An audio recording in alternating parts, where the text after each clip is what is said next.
ರಾಧಿಕಾ ಜೀವನದಲ್ಲಿ IPS ಅಥವಾ IAS ಅಧಿಕಾರಿಯಾಗಬೇಕೆಂದು ಕನಸುಕೊಂಡಿದ್ದಳು.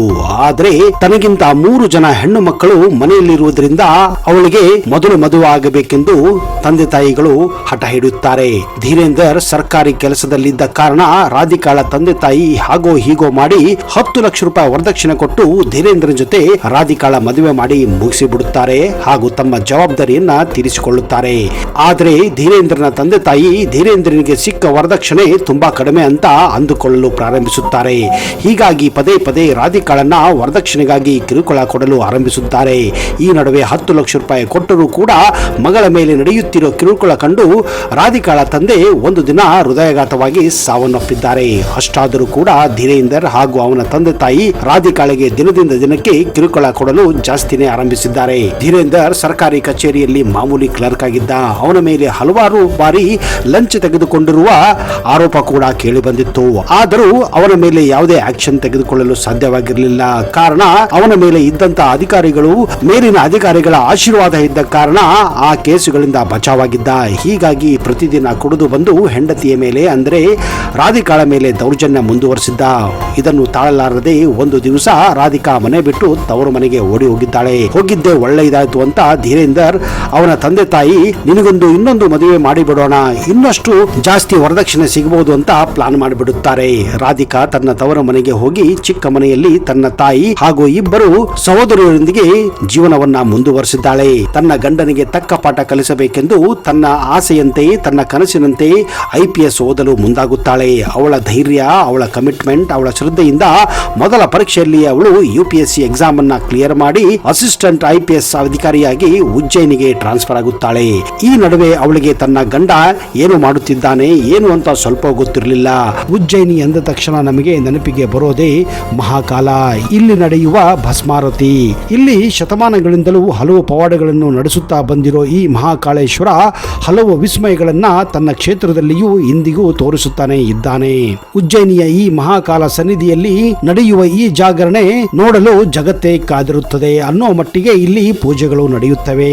ನಡುರಾತ್ರಿ 3 ಗಂಟೆಗೆ ಶುರುವಾಗುವ ಈ ಶಿವನ ಪೂಜೆ ಸತತ 2.5 ಗಂಟೆಗಳ ಕಾಲ ನಡೆಯುತ್ತಾನೆ ಇರುತ್ತದೆ. ಉಜ್ಜಯಿನಿಯ ಮಹಾಕಾಲ ಜ್ಯೋತಿರ್ಲಿಂಗ ದೇಶದ 12ನೇ ಜ್ಯೋತಿರ್ಲಿಂಗಗಳಲ್ಲಿ ಒಂದು. ಇಲ್ಲಿ ದಿನವಿಡೀ ನಿಮಗೆ ಭಕ್ತರ ದಂಡೆ ಕಾಣಿಸುತ್ತದೆ. ಮಧ್ಯರಾತ್ರಿ 2 ಗಂಟೆಯಾದರೂ ಗೇಟ್ ಆಚೆ ಏನೋ ಮಹಾ ಸನ್ನಿಧಿ ಪ್ರವೇಶಕ್ಕೆ ಸಾಕ್ಷಿಯಾಗುವ ಧನ್ಯತೆಯಲ್ಲಿ ಜನ ಕಾದು ನಿಂತಿರುತ್ತಾರೆ. ಅವರಲ್ಲಿ ಇರುವುದು ಮಹಾಕಾಲವನ್ನ ನೋಡುವ ತವಕ ಮಾತ್ರ. ಮಧ್ಯರಾತ್ರಿ 3 ಗಂಟೆಗೆ ದೇವಸ್ಥಾನದ ಬಾಗಿಲು ತೆಗೆಯುತ್ತದೆ. ಒಳಗೆ ಬರುವ ಭಕ್ತಾದಿಗಳಲ್ಲಿ ಒಂದೇ ಒಂದು ಧ್ಯಾನ, ಭಸ್ಮಾರತಿಯನ್ನ ಕಣ್ತುಂಬಿಕೊಳ್ಳುವುದು. ಮಹಾಕಾಲವನ್ನ ಭಸ್ಮಾರತಿಯಲ್ಲಿ ಕಾಣಬೇಕೆಂಬ ದಿವ್ಯ ಶಕ್ತಿ ಎದೆಯಲ್ಲಿ ಮುಗಿಲು ಮುಟ್ಟಿರುತ್ತದೆ. ಅವರ ನಿರೀಕ್ಷೆಗಳನ್ನು ನೀಗುವ ಸಮಯ ಬರುತ್ತದೆ. ಗಂಟೆ 4 ಬರೋಬ್ಬರಿ 2.5 ಗಂಟೆಗಳ ಕಾಲ ನಿರಂತರ ನಡೆಯುವ ಪೂಜೆ ಭಸ್ಮಾರತಿಯ ಪ್ರಕ್ರಿಯೆಯನ್ನ ತೆಗೆಯುತ್ತದೆ. ಪೂಜಾ ಪ್ರಕ್ರಿಯೆಯಲ್ಲಿ ಮಂತ್ರಘೋಷಗಳು ಮುಗಿಲು ಮುಟ್ಟುತ್ತವೆ, ರುದ್ರ ಪಠಣಗಳು ಮೊಳಗುತ್ತವೆ. ಶಿವನ ಕೈಲಾಸದಲ್ಲಿಯೇ ಮೊಳಗಿತೇನೋ ಹಾಗೆ ದೊಡ್ಡ ಡಮರುಗಳು ಬಡಿದುಕೊಳ್ಳುತ್ತವೆ, ಶಂಖನಾದವಾಗುತ್ತದೆ. ಅಲ್ಲಿದ್ದ ಭಕ್ತರಿಗೆ ಅಕ್ಷರಶಃ ಕೈಲಾಸದಲ್ಲಿಯೇ ಇದ್ದ ಅನುಭವ ಕೂಡ ಆಗುತ್ತದೆ.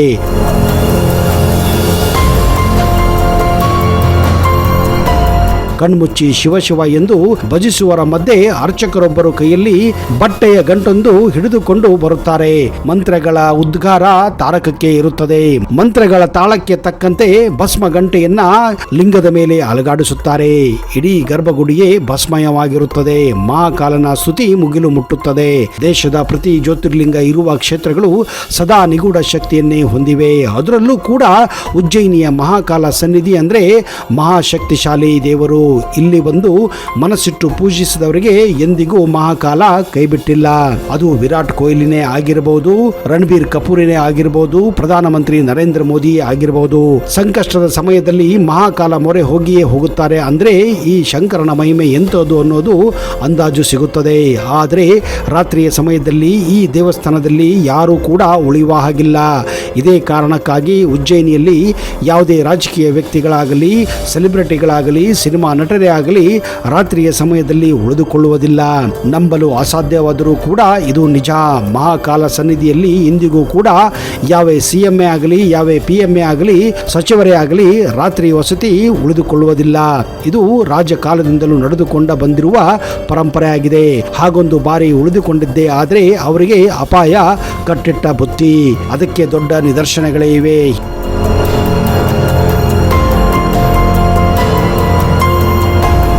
ಹಿಂದೆ ದೇಶದ ಮಾಜಿ ಪ್ರಧಾನಿ ಮೊರಾರ್ಜಿ ದೇಸಾಯಿ ಒಮ್ಮೆ ಮಹಾಕಾಲನ ದರ್ಶನ ಪಡೆದು ಉಜ್ಜಯಿನಿಯಲ್ಲಿಯೇ ಉಳಿದುಕೊಂಡಿದ್ದರು. ಮೊರಾರ್ಜಿ ದೇಸಾಯಿ ಅವರ ಮಾರನೇ ದಿನವೇ ಅವರ ಸರ್ಕಾರ ನೆಲಕಚ್ಚಿತ್ತು. ನಮ್ಮದೇ ರಾಜ್ಯದ ಮಾಜಿ ಮುಖ್ಯಮಂತ್ರಿ ಯಡಿಯೂರಪ್ಪನವರಿಗೂ ಕೂಡ ಈ ಅನುಭವ ಆಗಿದೆ. ಉಜ್ಜಯಿನಿಯಲ್ಲಿ ರಾತ್ರಿ ಕಳೆದ ದಿನವೇ ಅವರು ತಮ್ಮ CM ಸ್ಥಾನಕ್ಕೆ ಮುಂದಿನ ದಿನ ರಾಜೀನಾಮೆ ನೀಡುವ ಪರಿಸ್ಥಿತಿ ಬಂದಿತ್ತು. ಮಹಾಕಾಲ ಎಂಬ ಹೆಸರಿನಲ್ಲಿಯೇ ಒಂದು ರಹಸ್ಯವಿದೆ. ಮಹಾಕಾಲದ ಸಂಬಂಧ ಇರೋದು ಕೇವಲ ಮೃತ್ಯುವಿನೊಂದಿಗೆ ಅಂತ ಹೇಳಲಾಗುತ್ತದೆ. ಆದರೆ ಇದು ಅಷ್ಟು ಸಮಂಜಸವಲ್ಲ. ಕಾಲ ಅಂದರೆ 2 ಅರ್ಥಗಳನ್ನು ನೀಡುತ್ತದೆ. ಒಂದು ಸಾವು, ಎರಡನೆಯದು ಸಮಯ. ಇಡೀ ವಿಶ್ವದ ಚಲನೆಯನ್ನು ನಡೆಸುವವನೇ ಶಿವನು. ಹೀಗಾಗಿ ಇವನನ್ನು ಕಾಲ ಅಂತ ಕರೆಯುತ್ತಾರೆ. ಕೇವಲ ಮೃತ್ಯುಗೆ ಇದು ಸಂಬಂಧವಾಗಿಲ್ಲ, ಸಮಯದ ಪ್ರತಿನಿಧಿಯಾಗಿದೆ. ಇದೇ ಕಾರಣದಿಂದಲೇ ಈ ಜ್ಯೋತಿರ್ಲಿಂಗದ ಹೆಸರನ್ನ ಮಹಾಕಾಲೇಶ್ವರ ಎಂದೇ ಕರೆಯಲಾಗುತ್ತದೆ. ಮಹಾಕಾಲನ ಅವತಾರ ಸಮಯವೂ ಕೂಡ ಹಾಗೆ ಇತ್ತು. ರಾಕ್ಷಸ ದೂಷಣನ ಸಂಹಾರಕ್ಕಾಗಿ ಶಿವನು ಸಜ್ಜಾಗಿರಬೇಕಾಗುತ್ತದೆ. ಭಗವಾನ್ ಶಿವನು ಆ ರಾಕ್ಷಸನ ಕಾಲವಾಗಿ ಅಂದರೆ ಮೃತ್ಯುವಾಗಿ ಬಂದು ಅವನನ್ನ ಸಂಹರಿಸುತ್ತಾನೆ. ಇಲ್ಲಿ ನಾನು ಕಾಲದ ಅಂದರೆ ಸಮಯದ ಅಂತ್ಯವರೆಗೂ ಇರುತ್ತೇನೆ ಎಂದು ಭರವಸೆಯನ್ನ ಶಿವನು ನೀಡಿದ್ದರಿಂದ ಅವನಿಗೆ ಮಹಾಕಾಲ ಎಂದು ಹೆಸರು ಬಂತೆಂದು ಇಲ್ಲಿನ ಸ್ಥಳೀಯರು ನಂಬುತ್ತಾರೆ. ಬೆಳಗ್ಗೆ 4 ಗಂಟೆಗೆ ಆರತಿಯನ್ನು ಆಚರಿಸಲಾಗುವ ಏಕೈಕ ಜ್ಯೋತಿರ್ಲಿಂಗ ಅದು ಮಹಾಕಾಳೇಶ್ವರ. ಇಲ್ಲಿನ ಶಿವಲಿಂಗಕ್ಕೆ ಹಸುವಿನ ಸಗಣಿಯಿಂದ ತಯಾರಿಸಿದ ಬೆರಣಿಯನ್ನ ಸುಟ್ಟು ಅದರ ಭಸ್ಮವನ್ನ ಆರತಿ ಬೆಳಗುವ ಸಮಯದಲ್ಲಿ ಶಿವನಿಗೆ ಅರ್ಪಿಸಲಾಗುತ್ತದೆ. ಇದನ್ನೇ ಇಲ್ಲಿ ಭಸ್ಮಾರತಿ ಎಂದು ಕರೆಯಲಾಗುತ್ತದೆ.